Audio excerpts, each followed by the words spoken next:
Halo sobat semuanya, salam kreativitas dan integritas. Perkenalkan, nama saya Fafarida Rizka Nur Safitri. Saya dari Prodi Pendidikan Ilmu Pengetahuan Alam dari kampus STKIP Modern Ngawi. Kali ini kita akan membahas materi tentang lapisan bumi. Simak video ini sampai habis ya. Halo teman-teman, di atas sana ada gambar tentang lapisan bumi. Lapisan bumi terdiri dari kerak bumi, mantel bumi, inti luar, dan inti dalam. Selanjutnya yaitu lapisan bumi. Lapisan bumi adalah bagian-bagian penyusun bumi dari dalam hingga luar. Lapisan bumi memiliki ketebalan, sifat fisik, dan komposisi yang berbeda. Selanjutnya kita akan membahas tentang lapisan bumi berdasarkan susunan kimianya, yaitu ada kerak bumi. Kerak bumi adalah lapisan paling luar dan paling tipis. Tebalnya kurang lebih 5-70 km. Kerak bumi adalah tempat tinggalnya manusia. Kerak bumi terbagi menjadi dua jenis, yaitu kerak benua dan kerak samudra. Di atas sana ada gambar kerak benua dan kerak samudra. Kerak benua tersusun dari batuan granit dan dia lebih tebal. Sedangkan kerak samudra tersusun dari basalt, dia itu lebih tipis tetapi tetap padat.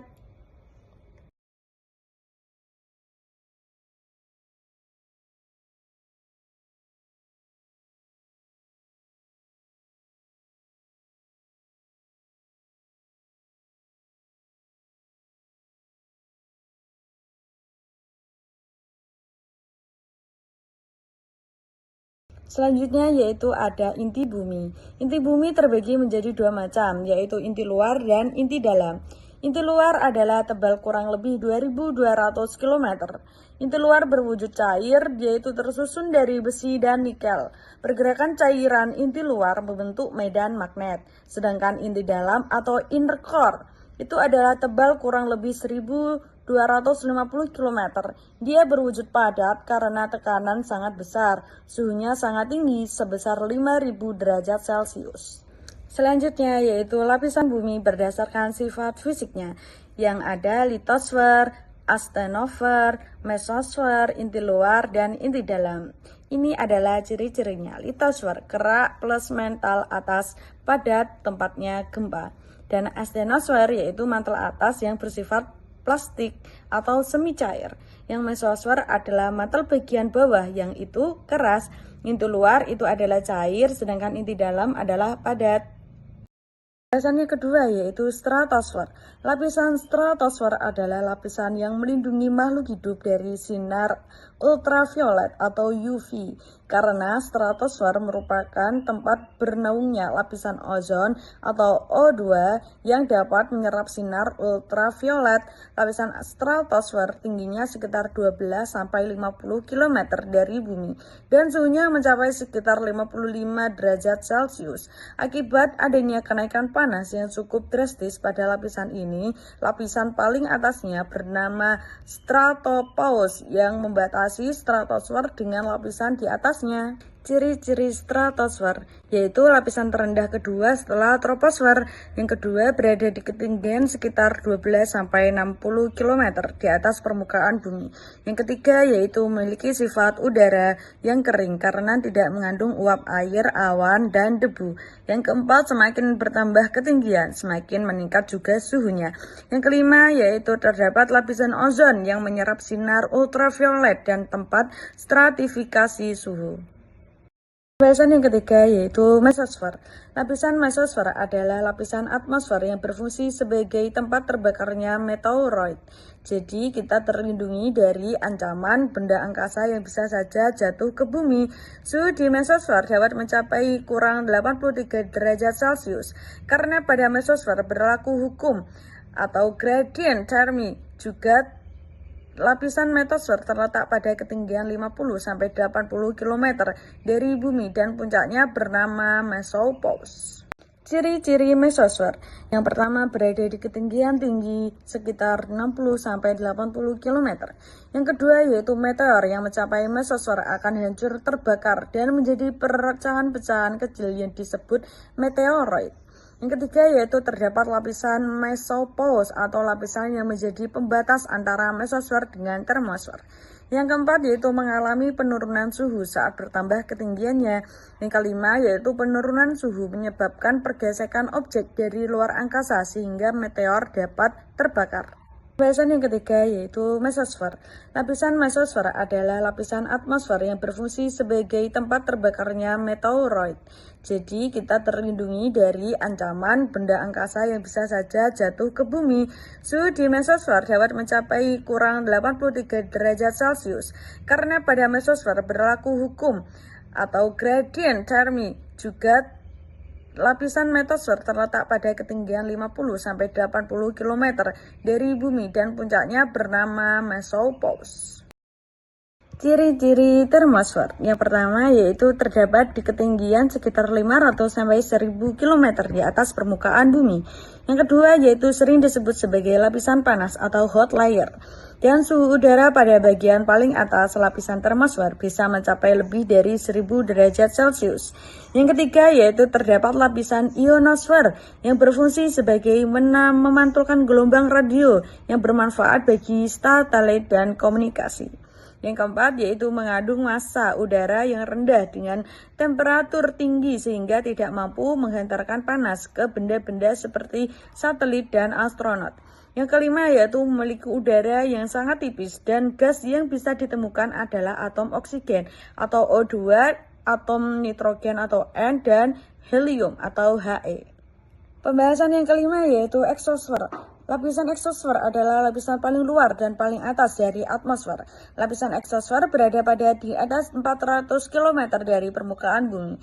Jaraknya yang jauh dari bumi menyebabkan pengaruh gaya gravitasi bumi di eksosfer sangat kecil. Eksosfer merupakan lapisan antara bumi dengan angkasa luar. Ciri-ciri eksosfer yang pertama berada di ketinggian di atas 400 km di atas permukaan bumi. Selanjutnya merupakan lapisan atmosfer paling luar sehingga pengaruh gaya gravitasi sangat kecil. Memiliki kandungan gas atmosfer sangat rendah. Memiliki suhu yang sangat rendah atau sangat dingin hingga mencapai kurang 57 derajat Celcius. Ya, selanjutnya merupakan lapisan atmosfer yang berbatasan langsung dengan angkasa luar.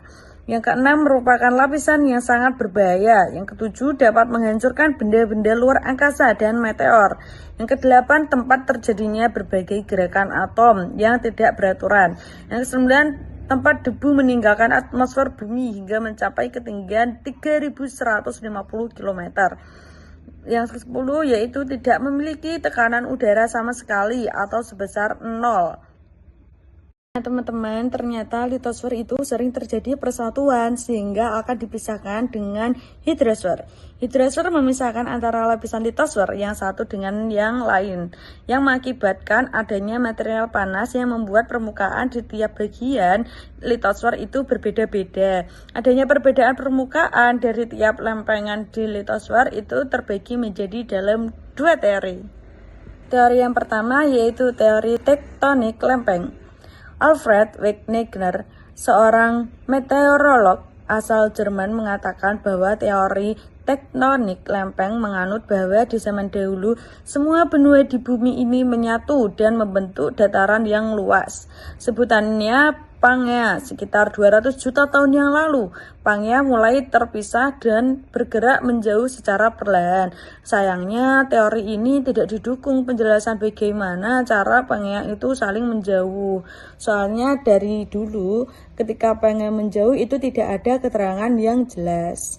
Teori yang kedua yaitu teori gempa bumi dan gunung berapi. Gempa bumi sendiri diartikan getaran yang merambat melalui material bumi. Ini disebabkan energi dari pergerakan lempeng yang ada di dalam bumi. Semakin besar energinya, maka getarannya semakin terasa. Gempa bumi melepaskan gelombang seismik yang merambat sepanjang permukaan bumi. Jadi di tiap permukaan bumi yang kamu pijak ini terdapat gelombang seismik. Ketika gempa terjadi di luar dasar laut, maka gerakan antar lempeng tersebut akan mendorong air laut untuk naik ke permukaan dan menimbulkan gelombang yang sangat besar. Inilah yang biasanya disebut dengan tsunami. Teman-teman, ketika gempa terjadi di dasar laut, maka gerakan antar lempeng tersebut akan mendorong air laut untuk naik ke permukaan dan menimbulkan gelombang yang sangat besar. Inilah yang disebut dengan tsunami. Hidrosfer itu sendiri merupakan lapisan air yang ada di permukaan bumi. Contohnya seperti laut, sungai, air, tanah, dan uap air yang ada di udara.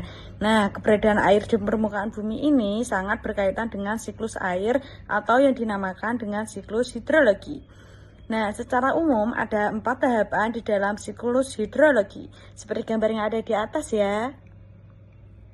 Nah, permulaan siklus hidrologi itu ditandai dengan menguapnya air di seluruh permukaan bumi, baik yang ada di laut, sungai, dan danau. Nah, inilah yang disebut dengan evaporasi. Selanjutnya yaitu penguapan yang dilakukan oleh tumbuhan ini yang dinamakan dengan transpirasi. Nah, setelah itu ada proses pengembunan yang membentuk awan. Inilah yang disebut dengan kondensasi. Selanjutnya yaitu uap air yang jatuh ke permukaan bumi. Inilah yang disebut dengan presipitasi. Ini berlangsung terus-menerus sepanjang tahun. Dengan adanya siklus ini, ketersediaan air di bumi akan tetap terjaga. Nggak hanya di laut dan sungai saja, cadangan air di permukaan bumi, salju dan es yang berada di gunung-gunung pun juga turut memberikan sumbangsih bagi ketersediaan air di bumi.